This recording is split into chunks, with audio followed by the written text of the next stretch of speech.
Bismillahirrahmanirrahim. Innal hamdalillah nahmaduhu wa nasta'inuhu wa nastaghfiruh wa na'udzu billahi min shururi anfusina wa min sayyiati a'malina. May yahdihillahu fala mudilla lahu wa may yudlil fala hadiya lahu. Asyhadu an la ilaha illallah wahdahu la syarika lahu wa asyhadu anna Muhammadan abduhu wa rasuluh. Ya ayyuhalladzina amanu taqullaha haqqa tuqatih wa la tamutunna illa wa antum muslimun. Ya ayyuhan nasu taqu rabbakum alladzi khalaqakum min nafsin wahidah wa khalaqa minha zawjaha wa batha minhuma rijalan katsiran wa nisaa'a wattaqullaha alladzi tasaaluna bihi wal arham innallaha kana 'alaikum raqiba. Ya ayyuhalladzina amanu taqullaha wa qulu qawlan sadida yuslih lakum a'malakum wa yaghfir lakum dhunubakum wa may yuti'illaha wa rasulahu faqad faza fawzan 'azima. Amma ba'd, fa inna asdaqal hadithi kitabullahi ta'ala wa khairal hadi hadi Muhammad sallallahu alaihi wa ala alihi wa sallam wa syarrul umur muhdatsatuha wa kullu muhdatsatin bid'ah wa kullu bid'atin dhalalah wa kullu dhalalatin fin nar. Ikhwana fillah, a'azakumullah. Kita lanjutkan kajian kitab Jami' min Bulughil Maram karya Al-Hafidz Ibnu Hajar Al-Asqalani rahimahullah ta'ala. Kita lanjutkan hadis berikutnya.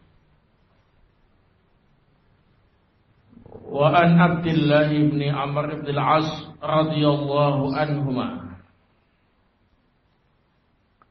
dari sahabat yang mulia Abdullah ibnu Amr ibnu al-As, semoga Allah subhanahu wa ta'ala meridai keduanya. Anin Nabi sallallahu alaihi wa ala alihi wa sallam qala, dari Nabi sallallahu alaihi wa ala alihi wa sallam beliau bersabda, ridallahi fi ridal walidain. Keridhaan Allah itu tergantung keridhaan kedua orang tua.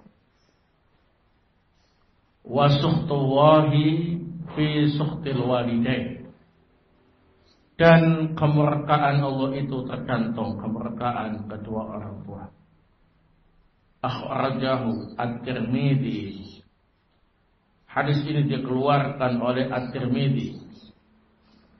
Wa sahahahu Ibnu Hibban wal Hakim. Dan disahihkan oleh Ibnu Hibban dan Al-Hakim. Hadis ini sahih. Qala Al-Hakim berkata, sahih ala syarti Muslim. Hadis ini sahih sesuai dengan persyaratan Imam Muslim. Wa wafaqahu Az-Zahabi. Pernyataan Al-Imam Al-Hakim ini disepakati oleh Al-Imam Az-Zahabi rahimahullah. Dalam hadis yang mulia ini, khawanabiddin a'azakumullah, kita bisa mengambil beberapa pelajaran. Di antaranya ialah termasuk keyakinan Ahlus Sunnah wal Jamaah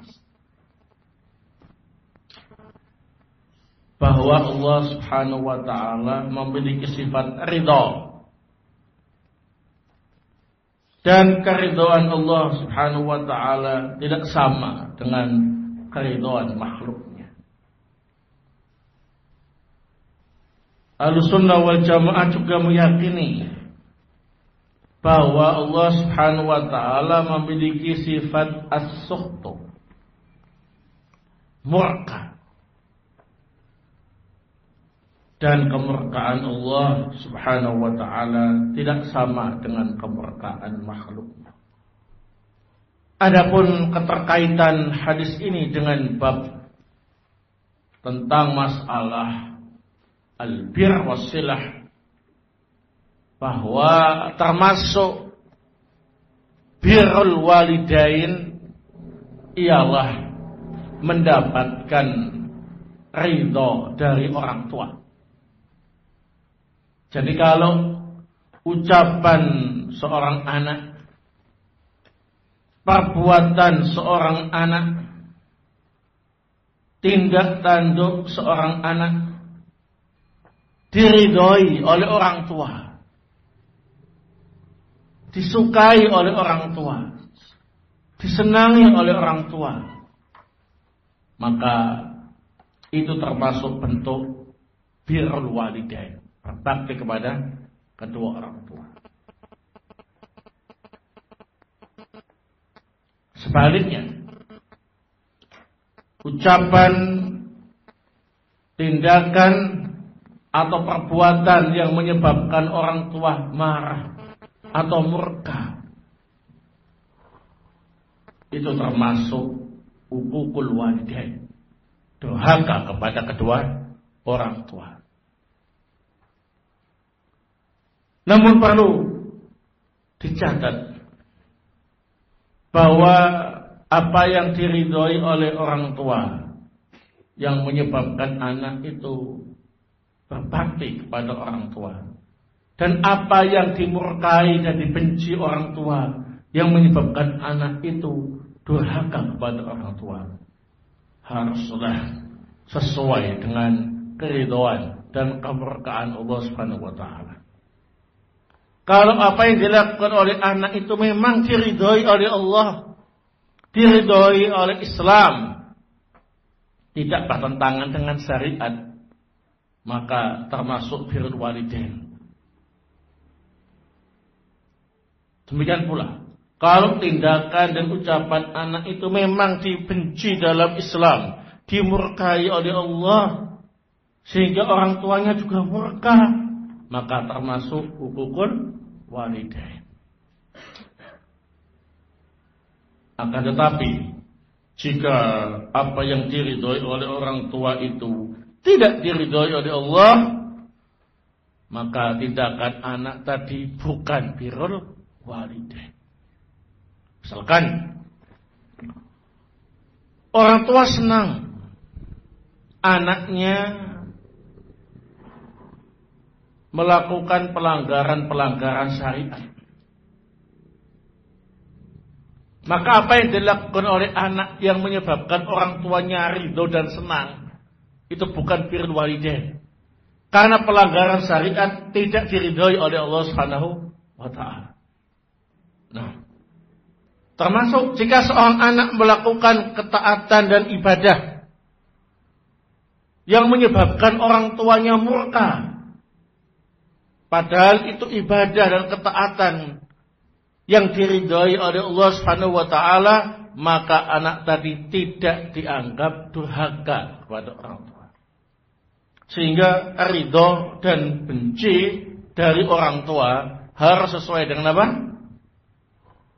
Ketentuan dalam Islam. Tidak ada perbedaan hukum dalam Islam. Apa yang diridhoi dalam Islam, yang kemudian diridhoi oleh orang tua, maka apa yang dilakukan oleh anak sehingga dapat ridho orang tua tadi mendapatkan balasan sebagai birrul walidain. Apa yang dibenci dalam Islam sehingga dibenci juga oleh orang tua, maka jika anak melakukannya, maka termasuk apa ini? Durhaka kepada kedua orang tua. Nah, itu yang dimaksud ridho Allah tergantung ridho orang tua. Kemurkaan Allah tergantung kemurkaan orang tua. Bukan berarti Allah mengikuti apa kata orang tua kita. Tidak. Nah, karena Allah Subhanahu wa taala yal al-khaliq, yang mengatur bukan diatur. Yang diikuti bukan mengikuti. Sehingga yang dimaksud tadi itu, apa yang Allah ridhoi, yang juga diridhoi oleh orang tua, yang jika anak melakukannya, maka anak itu termasuk berbakti kepada orang tua. Apa yang Allah murkai, sehingga dimurkai juga oleh orang tua, kemudian anak melakukannya, maka dia melakukan apa ini? Hukukul walidain, durhaka kepada kedua orang tua. Nah, kemudian ikhwan fillah a'udzubillah, dalam pembahasan ini perlu saya jelaskan untuk melengkapi pembahasan yang lalu. Pembahasan yang lalu terkait dengan apa ini? Hukukul walidain, durhaka kepada kedua orang tua. Maka pembahasan dalam hadis ini kita kembangkan terkait dengan birrul walidain, berbakti kepada kedua orang tua. Bagaimana gambaran dan rincian seorang anak itu dikatakan berbakti kepada kedua orang tua. Nah, ada beberapa permasalahan yang perlu saya sampaikan terkait dengan birrul walidain. Yang pertama, bahwa hukum birrul walidain itu wajib, bukan sunnah atau mubah, tapi apa ini? Wajib. Adapun dalilnya ialah surat Al-Isra ayat yang ke-23. Wa qadha rabbuka, dan Rabbmu telah memutuskan, alla ta'budu illa iyyahu, bahwa kalian dilarang beribadah kecuali kepada Allah. Wa bil walidaini ihsanan, dan Allah juga memerintahkan kalian berbuat baik kepada kedua orang tua. Diwajib, tidak sunnah, tidak mubah, tapi wajib. Kemudian surat An-Nisa ayat yang ke-36,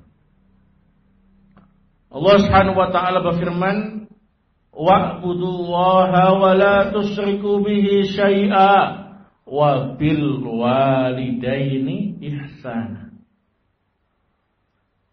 Beribadah kepada Allah, jangan berbuat syirik kepadanya sedikit pun, dan berbuat baiklah kepada kedua orang tua. Nah,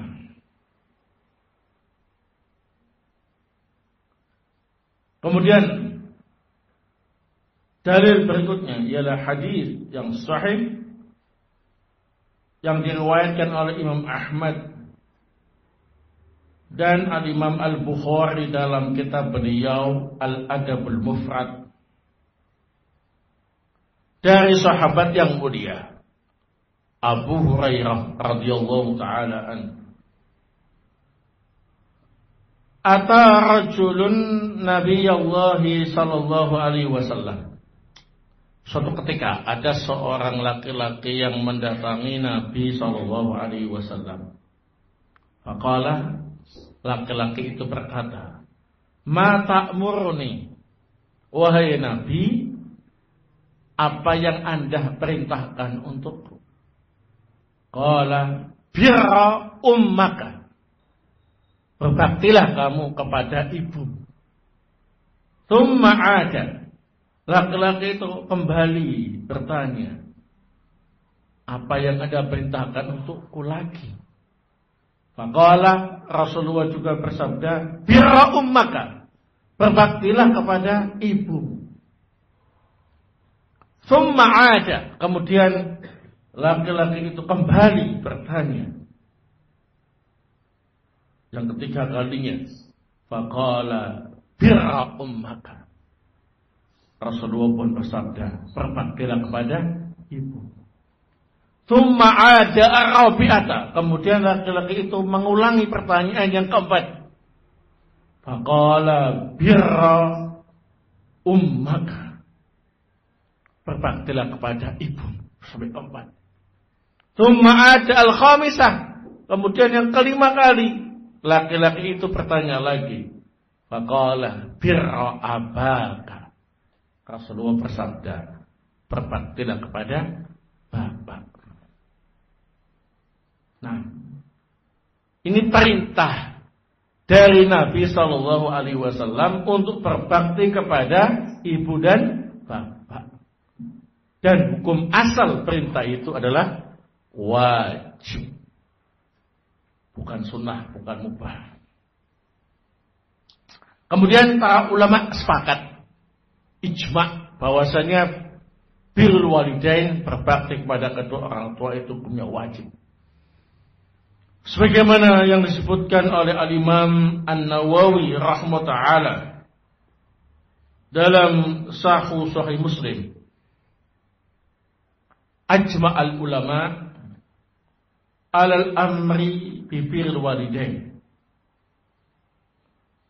wa anna uquqahuma haramun minal kabair. Para ulama ijma' bahwa berbakti kepada kedua orang tua itu diperintahkan, dan durhaka kepada kedua orang tua termasuk perbuatan haram dan termasuk kabair, dosa besar. Ini permasalahan yang pertama. Jika kita paham bahwa berbakti kepada kedua orang tua itu bukan mubah, bukan sunnah, tapi wajib. Sehingga kita tidak boleh meremehkannya. Permasalahan yang kedua, tentang hukum mentaati orang tua yang memerintahkan kita melakukan perbuatan yang diharamkan atau yang melanggar syariat. Para ulama sepakat bahwa dilarang bagi seorang anak untuk mentaati perintah orang tua yang bertentangan dengan Islam, yang diharamkan dalam Islam. Nah, tidak boleh mentaati mereka. Ini tegas ya. Kalau bapak dan ibu memerintahkan kita melakukan perbuatan yang diharamkan dalam Islam, memerintahkan kita untuk melakukan pelanggaran-pelanggaran dalam Islam, memerintahkan kita untuk melanggar hukum Allah Ta'ala dan Rasulnya Sallallahu Alaihi Wasallam, maka la ta'ata di makhlukin fi maksiatil khaliq. Tidak ada ketaatan bagi makhluk dalam berbuat maksiat kepada Allah yang Maha Pencipta. Hal ini ditegaskan dalam surat Luqman ayat 15. Allah Subhanahu wa taala berfirman, "Wa in jahadaka," jika kedua orang tuamu memaksamu, "ala an tusyrika bi ma laisa laka bihi ilmun," agar engkau berbuat syirik kepadaku terhadap apa yang kamu tidak memiliki ilmu atasnya, fala tuti'huma, maka kamu jangan mentaati mereka berdua, wasahibhuma fid dunya ma'rufa, akan tetapi tetaplah bersikap baik dengan orang tuamu dalam urusan dunia. Nah, disebutkan dalam riwayat Imam Muslim dari Mus'ab ibnu Sa'ad ibnu Abi Waqqas. Mus'ab ibnu Sa'ad ibnu Abi Waqqas, dari bapaknya, ia berkata, halafat Ummu Sa'din alla tukallimahu abada hatta yakfura bidinihi wala ta'kula wala tashraba. Ibunya Sa'ad Ibn Abi Waqqas bersumpah tidak mau bicara sama Sa'ad selamanya, tidak mau makan, tidak mau minum sampai Sa'ad meninggalkan agama Islam. Qalat za'antu anna Allah wassaka biwalidayk wa ana ummuk wa ana amuruka bihadza. Nah, ternyata ibunya saat ini mengetahui ada ayat Al-Quran yang memerintahkan untuk berbakti kepada kedua orang tua. Maka dipakai sebagai dalil oleh ibunya saat yang musyrik. Ya. Aku meyakini bahwasanya Allah telah mewasiatkan kepadamu wahai Sa'ad untuk berbuat baik kepada kedua orang tua. Dan aku ialah ibumu. Dan aku memerintahkan kamu dengan perintah semacam ini. Tinggalkan agama Islam. Yaitu katanya, agamamu mengajarkan engkau harus berbakti kepada kedua orang tuamu. Aku ialah ibumu. Maka aku perintahkan kepadamu untuk meninggalkan agama Islam. Qala makattu thalathan hatta usya 'alaiha minal judi. Maka saat pun diam, tidak menggubris ucapan ibunya sampai 3 hari, sampai ibunya pingsan karena kecapean dan kelaparan. Mogok bicara, mogok makan, mogok minum sampai anaknya keluar dari Islam. Nah, saat diam saja, enggak mengiyakan. Nah, sampai 3 hari, akhirnya ibunya pingsan. Faqama ibnun laha yuqalu lahu Amarah fasaqaha faja'alat tad'u ala Sa'd. Maka salah seorang anak dari ibuku yang bernama Amarah memberi minum kepada ibuku. Nah, setelah sadar, ibuku mendoakan kejelekan kepada Sa'ad. Begitu sadar, nah, saat dijelekan, nah, itu akan kejelekan. Nah, kemudian turunlah surat Luqman ayat 51 tadi, ya. Baik. Cek. Surat Luqman yang benar 15 atau 51. Wa in jahadaka ala an tusyrika bi ma laysa laka bi ilmun fala tuti'huma wa sahibhuma fid dunya ma'rufah. Jika dua orang tuamu memaksamu untuk berbuat syirik yang engkau tidak memiliki ilmu atasnya, maka jangan dituruti mereka. Tapi engkau tetap berbuat baik dengan mereka dalam urusan apa ini? Dunia. Nah, 15.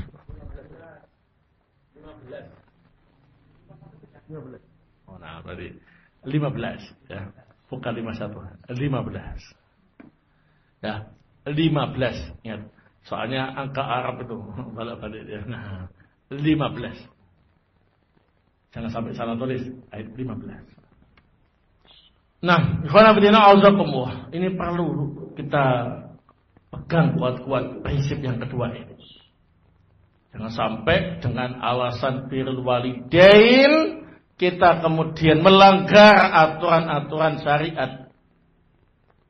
Syariat tidak memperbolehkan seperti itu. Seorang anak perempuan dipaksa oleh orang tuanya melepas jilbabnya dan hijabnya.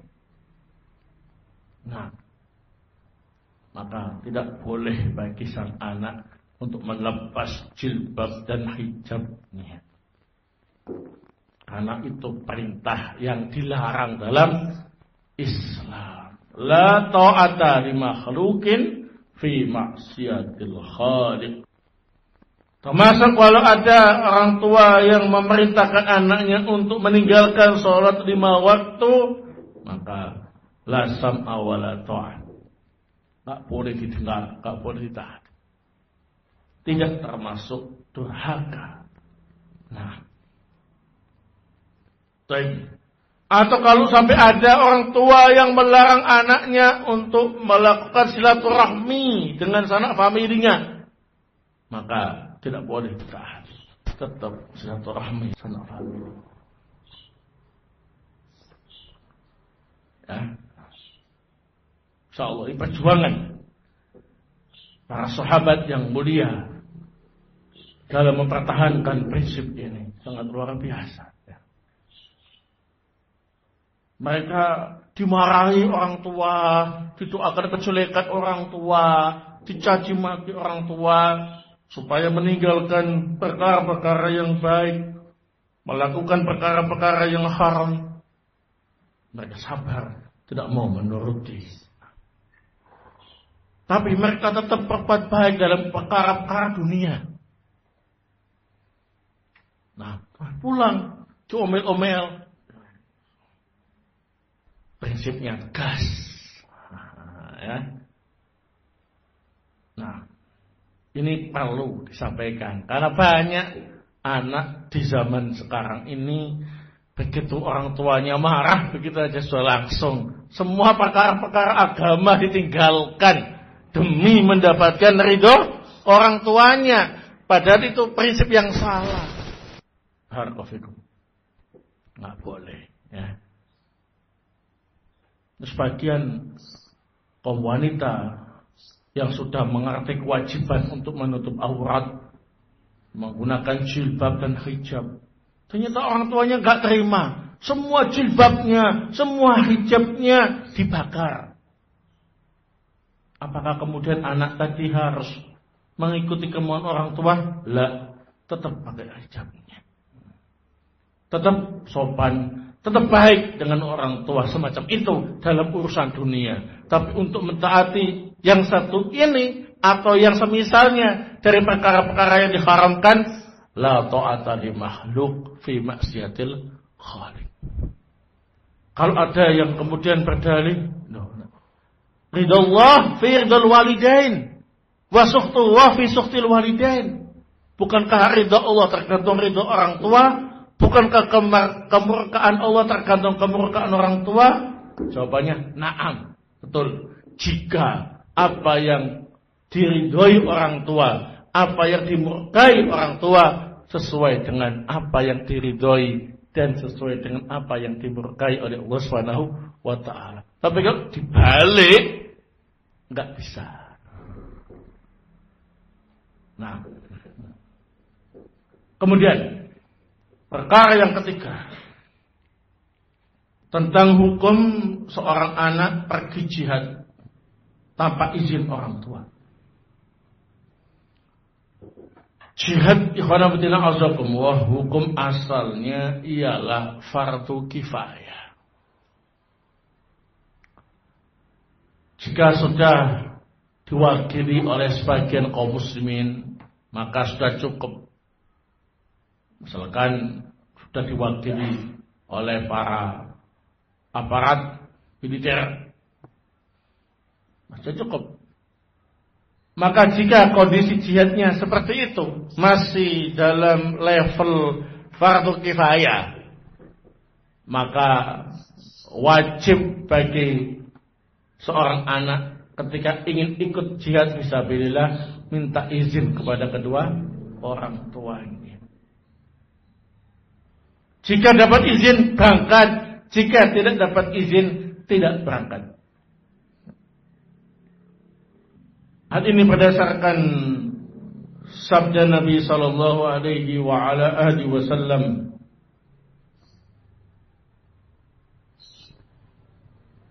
dari sahabat yang mulia Abdullah ibnu Amr ibnu al-As radhiyallahu taala an, qala, beliau pernah berkata, ja'a rajulun ila Nabi sallallahu alaihi wa ala alihi wasallam fasta'danahu fil jihad.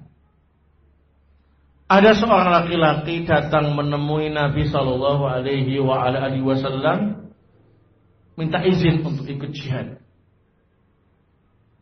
Faqala, maka Nabi pun bertanya, ahayyun walidaka, apakah kedua orang tuamu masih hidup? Qala na'am. Laki-laki itu menjawab, iya, masih hidup. Qala, maka Rasulullah bersabda, fa fihima fajahid. Ya sudah, kalau begitu kamu berjihad dengan berbakti kepada kedua orang tuamu. Ini hadis diriwayatkan oleh Imam Muslim dan yang lain. Juga Imam Bukhari dalam sahihnya dan juga dalam Al-Adabul Mufrad. Tapi jika jihadnya itu sudah naik level fardu ain, ya, di mana musuh sudah menyerang kampung halamannya, sehingga mau tidak mau rakyat harus bangkit untuk mengusir penjajah, maka tidak perlu minta izin kepada kedua orang tua, karena levelnya sudah baik. Fardu ain, musuh sudah menyerang kampung halaman, mau tidak mau harus tampil untuk mengusir musuh.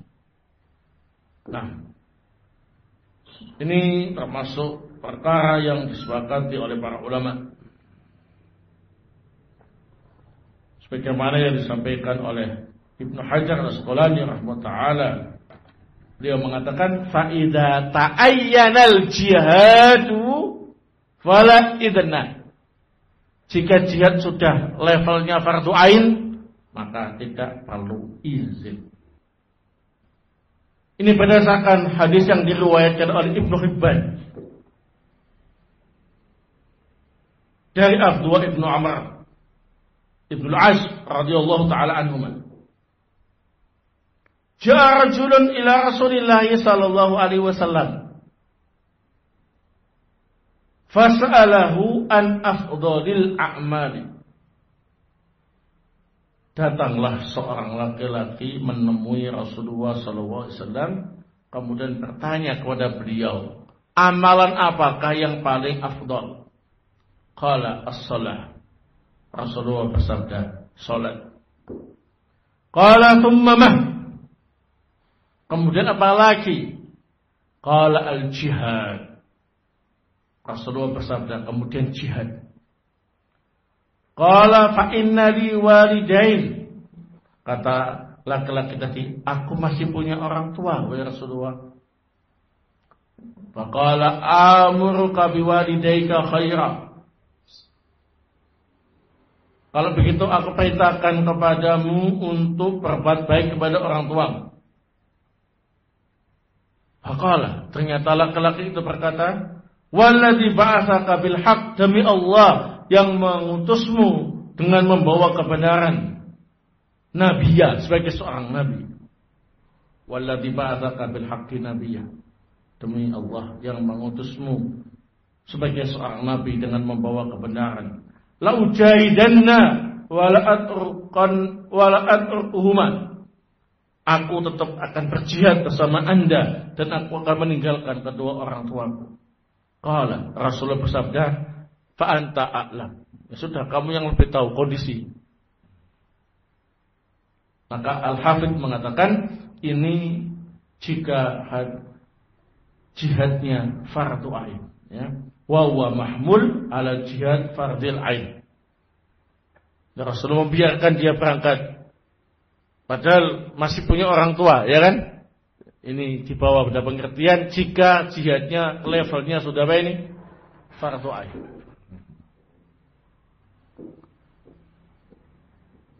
Nah, ini perlu saya sampaikan supaya kita tidak salah prinsip dalam masalah birrul walidain. Ya. Berangkat apa enggak ya jihad? Nah, levelnya jihad level apa? Level fardu kifayah, izin. Diizinkan berangkat, enggak diizinkan kalau tak berangkat. Kalau levelnya fardu ain, enggak pakai izin tapi pamit. pamit itu lain ya, dengan izin ya. Kalau izin itu di samping minta restu juga pamit ya. Nah, ini direstui atau tidak berangkat fardu ain. Pamitan. Nah, tidak termasuk melanggar bil walidain. Levelnya sudah fardu ain. Kemudian permasalahan yang keempat yang perlu saya sampaikan terkait dengan bil walidain. Hukum seorang bapak meminta kembali pemberiannya kepada anaknya.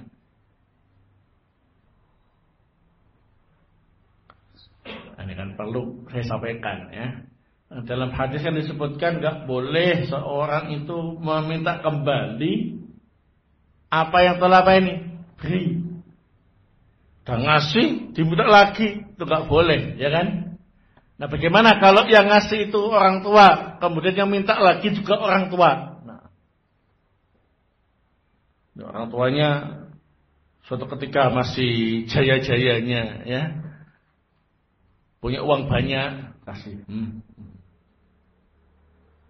Tapi setelah itu orang tuanya pailit, manggil anaknya. Nah, dulu uang yang dikasih bapak 10 juta itu masih ada enggak? Masih, Pak. Ada bapak. Bapak minta lagi.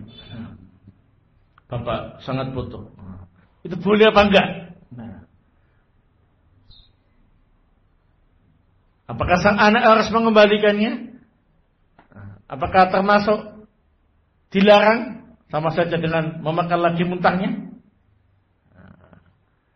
Baik. Disebutkan dalam hadis yang diriwayatkan oleh Imam Ahmad wa Abu Dawud dari sahabat yang mulia Ibnu Umar dan Ibnu Abbas radhiyallahu taala anhuma. Keduanya berkata, qala Rasulullah sallallahu alaihi wasallam, Rasulullah sallallahu alaihi wasallam beliau bersabda, la yahillu li ahadin ayyutiyal atiyata fayarji fiha. Tidak halal bagi seorang pun yang telah memberi suatu pemberian kemudian memintanya kembali. Illal walid fima yu'ti waladahu. Kecuali bapak yang memberi anaknya. Wa mathalul ladzi yu'til 'atiyata fayarji'u fiha kal qalbi yaqulu hatta idza saba'a qa'a thumma 'ada farja'a fi qai'i. Orang yang memberi pemberian kemudian memintanya kembali seperti anjing yang makan sampai kenyang kemudian muntah kemudian memakan lagi muntahnya. Kekenyangan muntah terus dimakan lagi muntahnya itu. Berkata Imam Asy-Syafi'i rahmatullah, la yahillu liman wahaba hibatan ayarji'a fiha ilal walid falahu ayarji'a fi ma'ata waladahu. Tidak halal bagi seorang pun yang telah memberi pemberian kepada orang lain meminta kembali pemberiannya tadi kecuali bapak, maka dia punya hak meminta kembali apa yang telah diberikan kepada anaknya. Ternyata hal ini diperkuat dengan sabda Nabi sallallahu alaihi wasallam yang menegaskan anta wa maluka li abika. Engkau dan hartamu itu milik bapak. Jadi ini ikhwan fillah asakumullah, kalau ada orang tua minta kembali apa yang diberikan kepada anaknya selama tidak membahayakan anaknya, maka anaknya tadi harus siap untuk memberikannya kembali kepada bapaknya ya. Kasih sepeda motor, nah saya nyari sepeda motor, nah ya, vario terbaru atau kopi terbaru. Nah, ternyata orang tuanya butuh uang. Nah, mana kopinya? Tak jual. Buat modal usaha, Bapak. Loh Pak, kan sudah dikasihkan kepada aku, kok diambil lagi? Anta wa maluka li abika. Engkau dan hartamu milik bapak. Maka anaknya pun harus ridho, ya. Oh ya Pak, silakan Pak, ambil Pak. Aku adalah anaknya bapak. Apa yang bapak berikan kepadaku ialah punya bapak juga. Ambil. Insyaallah ya. Itu birrul walidain. Bukan enggak bisa. Ini sudah dikasihkan, ya. Nah, enggak boleh. Nah, ini berarti anaknya nuntut, kan sudah dikasihkan atas nama saya sudah, ya. STNK-nya, BPKB-nya dan nama saya. Bapak yang ngasih, masa dikasihkan kembali? Naam. Barakallahu fikum. Itu kalau yang ngasih orang lain nggak boleh diminta lagi. Tapi kalau yang memberi itu bapakmu sendiri, ya, kembalikan. Ya. Jadi kalau punya sesuatu pemberian orang tua, barakallahu harus sadar belum aman selama orang tuanya masih hidup, ya. Nah. Suatu ketika diminta kembali. Dan itu adalah haknya orang tua, ya, haknya bapak. Imma rumah, wa imma tanah, wa imma mobil, wa imma sepeda motor, nah, atau uang. Jelas ya? Anta wa maluka li abika. Luar biasa. Kenapa kok yang disebut bapak bukan ibu? Karena yang memberi nafkah itu biasanya bapak. Sehingga bapak yang ngasih, bapak yang putus ya diambillah. Pernah nggak ngalami seperti itu?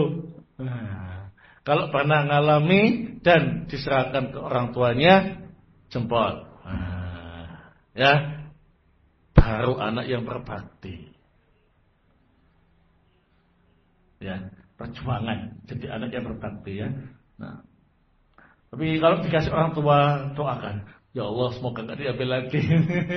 Ya, nah, baik.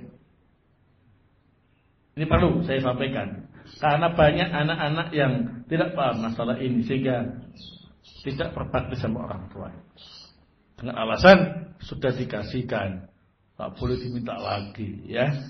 Nah, padahal itu nggak bapak untuk bapak. Kalau yang lain nggak boleh. Ya. Misalkan ada teman ngasih temannya diminta lagi itu nggak boleh. Khusus orang tua, ya, bapak.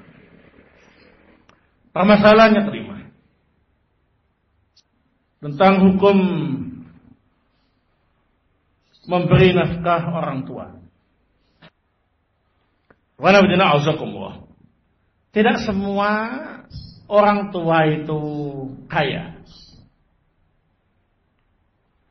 Nah, banyak orang tua yang apa ini? Miskin. Yang sudah tidak bekerja, sudah nggak punya aset, hidupnya ikut anaknya. Nah, orang tua semacam ini menjadi apa ini? Tanggung jawab apa ini? Anaknya dalam nafkah.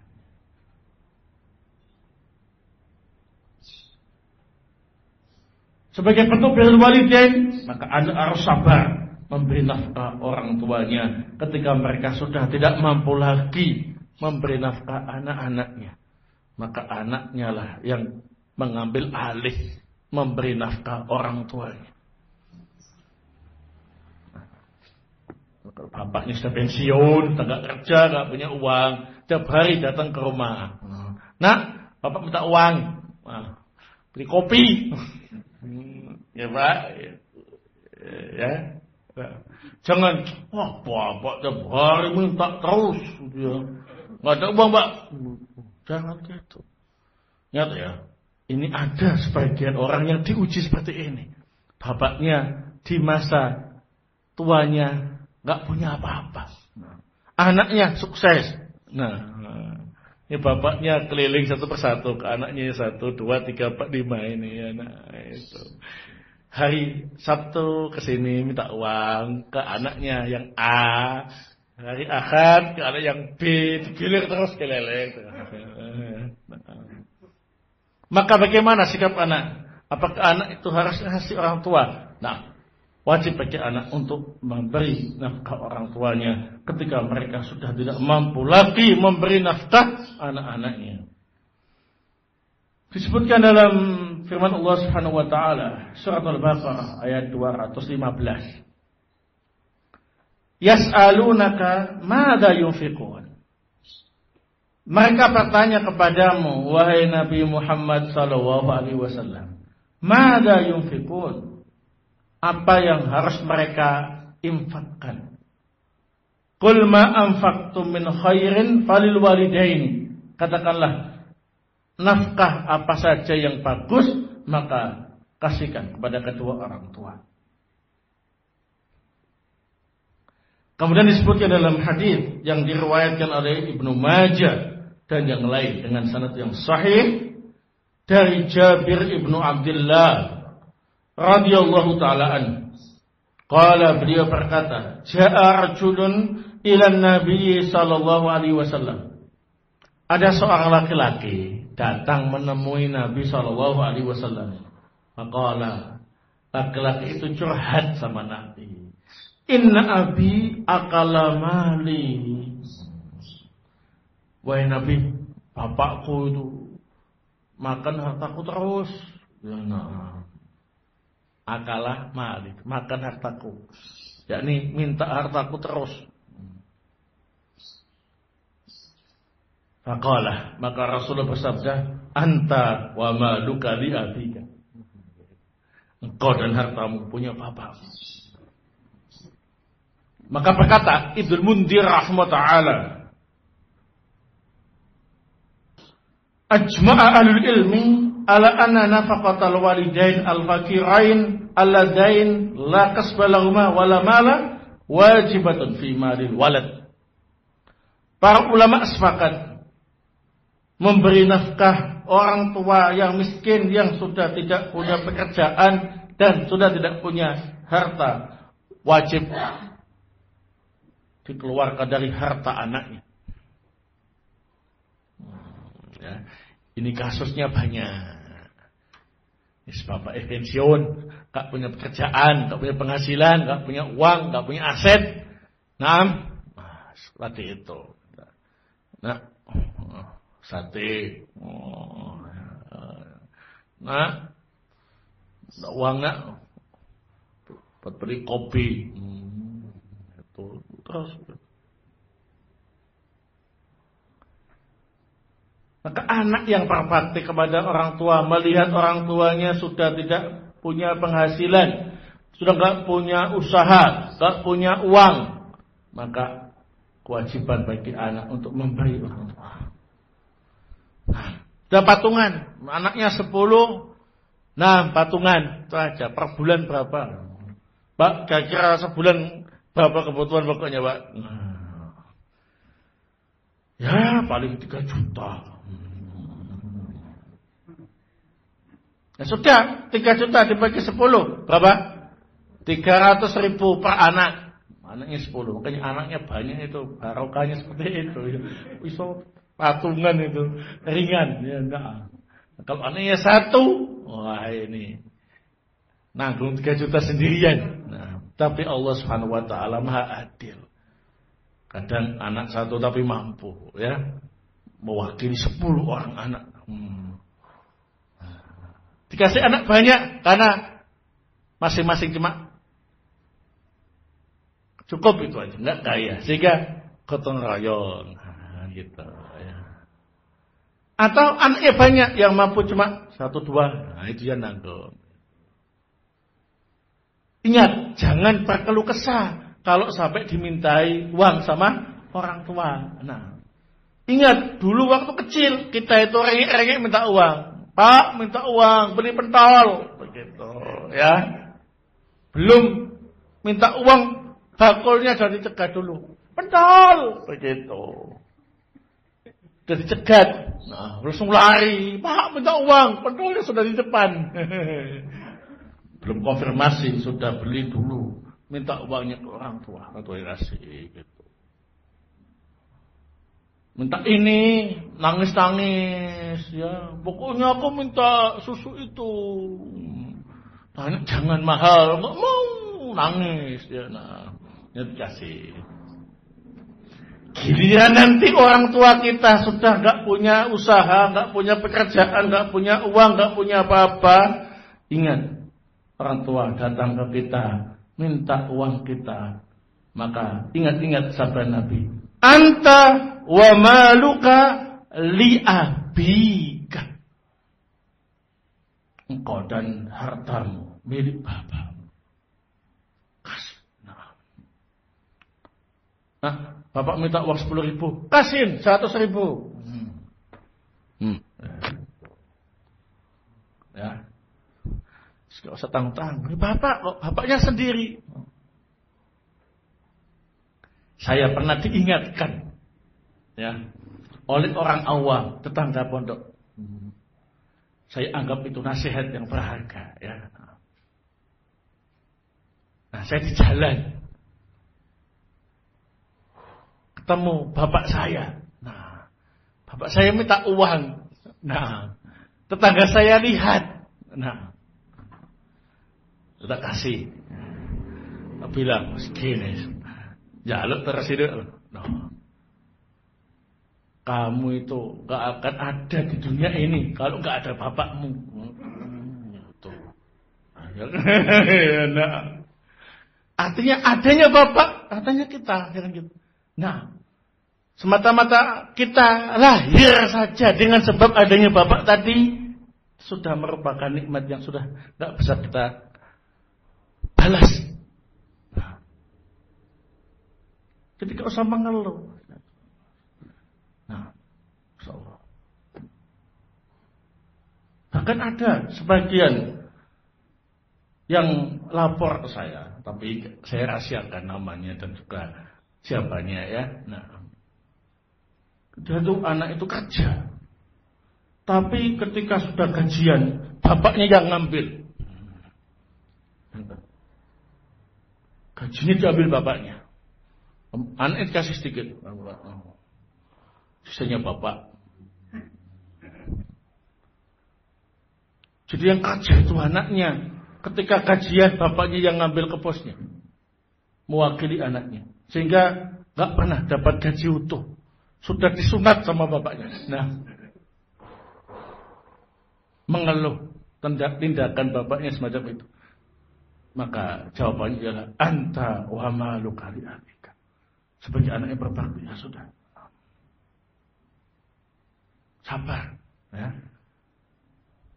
Nggak semua seperti itu. Ada yang bapaknya semakin tua semakin kaya. Namun ini, sehingga anaknya sate-sate terus, ya. Nah, dapat kiriman upeti terus, ya. Nah, ya. Itu dari kafatul wahyutihi mayyasha. Itu karunia yang Allah berikan pada siapa sih yang Allah kehendaki. Nggak semua seperti itu. Ada juga orang tua yang prinsipnya jangan sampai menjadi tanggungan anak. Prinsipnya ialah selama punya akan memberi anaknya. Nah, tapi gak semua kayak gitu. Kalau punya orang tua seperti itu ya disyukuri. Tapi kalau orang tuanya tadi itu la kasba wala mal, gak punya usaha, gak punya uang, ya tadi itu fasbir sabran jamilah. Sabar, ya, anta wa maluka di abika. Ini termasuk bentuk birrul walidain yang jarang orang yang bisa sabar dalam masalah ini. Seringnya mengeluh, seringnya marah, kecewa dengan orang tua dan sebagainya. Ya. Nah, saya sampaikan prinsip semacam ini supaya tahu itu adalah bentuk birrul walidain yang sangat berat. Khususnya kalau anaknya tadi ya penghasilannya pas-pasan, ya sudah pas-pasan diminta upeti terus sama bapak dan ibunya. Nah, barakallahu. Maka apa berikutnya tentang hukum memenuhi nazar orang tua dan melunasi hutangnya. Nah, termasuk bentuk birrul walidain ikhwana fillah azakumullah ialah melunasi hutang-hutang orang tua. Ini berat, tantangan birrul walidain yang berat. Nah, orang tua sudah nggak punya usaha, nggak punya uang, utangnya banyak. Banyak tamu yang datang ke rumah nagih hutang. Naam. Bapaknya noleh sama anaknya. Nah, wah, bapak punya hutang 5 juta sama orang ini. Oh, no. Kalau enggak kamu yang bayar, siapa lagi, nak? Iya, Pak. Saya nak. Besok lagi seperti itu. Datang yang berikutnya. Ya sabar, ya, nak. Sabar. Itu termasuk bentuk apa ini? Birrul walidain. Itu kalau orang tuanya masih hidup. Orang tuanya kalau udah mati juga begitu. Anak sudah, wah, ini warisan bapak lumayan juga banyak ya. Nah, ternyata hari H+1 kematian itu sudah perdatangan itu antri nagih utang. Nah, ini catatannya, bapakmu ini gitu ya. Ini saya saksikan dengan mata kepala sendiri beberapa famili tentang masalah ini seperti itu ya. Bapaknya mati didatangi orang banyak, nagih utang. Ya anaknya pelan-pelan bayar. Sabar, ya sabar. Sampai nangis anaknya ya. Nah, nangis. Semacam ini bapak enggak kasihan sama kita, kok tega-teganya meninggalkan kita seperti ini. Sabar. Birrul walidain ya. Ini pernah juga saya alami, barakallahu fikum. Tapi ini sebagai ibrah saja dulu ya. Ketika saya dapat panggilan dari famili saya bahwa saya dan saudara-saudara saya dapat uang ya, pemberian dari kakek yang sudah meninggal. Tapi disimpan sama famili. Yang kemudian famili saya meninggal dunia, kemudian anaknya tahu ada catatan nama saya dan saudara saya, bahwa saya dapat pemberian dari kakek sekian. Gitu. Panggil, kamu ternyata dapat pemberian dari kakek, tapi belum sempat dikasihkan sama bapak saya yang meninggal. Insyaallah kami sebagai adik warisnya akan ngasih. Gitu. Kasih itu beberapa juta saat itu, lumayan ya. Nah, wah, saya sama saudara-saudara saya kumpul, enaknya dipakai apa ya bang ya, gini-gini. Dah senang berbinar-binar. Ternyata bapak saya datang. Nah, sudah saatnya tak sampaikan, bapak punya utang sekian. Oh, no. Jumlahnya pas itu. Bilangnya gimana? Nah, sudah, bismillah. Orangnya panggil, saya langsung menyaksikan ini orangnya. Betul, bapak saya punya utang sekian. Ya, kasih. Sudah nyata dipegang lengan uangnya itu, ya. Ternyata bapak minta karena utang. Ya sudah. Itu pernah saya alami seperti itu, Pak. Sebagai ibrah, ya, sebagai ibrah. Bapak saya seorang pedagang. Yang berpedagang itu biasa gitu ya. Uang itu mutar. Kadang muternya malah seret ya. Nah, kadang gali lubang tutup lubang, nah, sebagainya. Namanya juga pedagang ya. Nah, belanja banyak, pulaan begitu targetnya laku, ternyata nggak laku. Oh, gitu ya kan. Hasilnya sudah makan gitu. Terus begitu, namanya pedagang. Pedagang amatiran, pedagang profesional begitu. Yang namanya hutang itu susah dilepaskan ya. Nah, kadang karena target-target yang tinggi, jadi hutang banyak, pulaan banyak, ya, meleset. Gitu. Nah, Jadi ikhwan fillah azakumullah, termasuk birrul walidain ialah memenuhi dan melunasi apa? Hutang orang tua. Baik orang tuanya masih hidup atau sudah meninggal dunia. Termasuk memenuhi nazarnya. Hal ini berdasarkan sabda Nabi sallallahu alaihi wasallam yang diriwayatkan oleh Al-Imam Al-Bukhari wa Muslim. Dari sahabat yang mulia Ibnu Abbas radhiyallahu taala anhuma. Istafta Rasulullah sallallahu alaihi wasallam. Ibnu Abbas minta fatwa kepada Rasulullah sallallahu alaihi wasallam, "Inna ummi matat wa 'alaiha nadar." Sesungguhnya ibuku mati dan masih punya nadar yang belum dipenuhi. Faqala itbihi anha. Rasulullah bersabda, tunaikan nadar ibumu. Ya. Adapun masalah hutang, disebutkan dalam hadis yang diriwayatkan oleh Abu Dawud wa Nasa'i wa Ahmad, disahihkan Al-Albani dalam Ahkamul Janaiz dari Aisyah radhiyallahu taala anha bahwa Rasulullah SAW pernah bersabda, ada seorang wanita naik kapal di lautan, kemudian bernadar, jika Allah tabaraka wa ta'ala menyelamatkan dia dari kapal itu, kapal di lautan terombang-ambing ombak, dia akan puasa sebulan penuh. Lalu Allah menyelamatkan wanita itu dari badai di lautan. Tapi dia belum puasa sampai mati. Maka salah seorang kerabatnya datang menemui Nabi SAW dan menceritakan masalah itu. Maka Nabi bersabda, "Ara'aituka law kana 'alaiha dain kunti taqdinihi." Bukankah kalau dia punya hutang harta, engkau juga harus melunasinya? Qalat, kerabatnya berkata, "Na'am." Qala fadainu wa ahaqqu ayyuqdha. Maka hutang kepada Allah lebih berhak untuk dilunasi. Faqdi an ummik, maka tunaikan nadar itu. Bukan ya, kalau hutang harta juga ditunaikan, maka hutang nadar juga harus apa ini? Ditunaikan. Nah, adapun pembahasan berikutnya masih ada beberapa permasalahan tentang birrul walidain yang sangat penting, ya. Termasuk kalau ada orang tua memerintahkan anaknya yang baru saja menikah, "Nak, cari istrimu." Ibu gak suka, bapak gak suka, cari yang lain saja. Apakah harus dituruti atau yang lain? Masih baik. InsyaAllah akan kita lanjutkan ba'dal maghrib. Barakallahu fikum. Yassarallahu umrana, subhanakallahumma wa bihamdik, asyhadu an la ilaha illa anta, astaghfiruka wa atubu ilaik.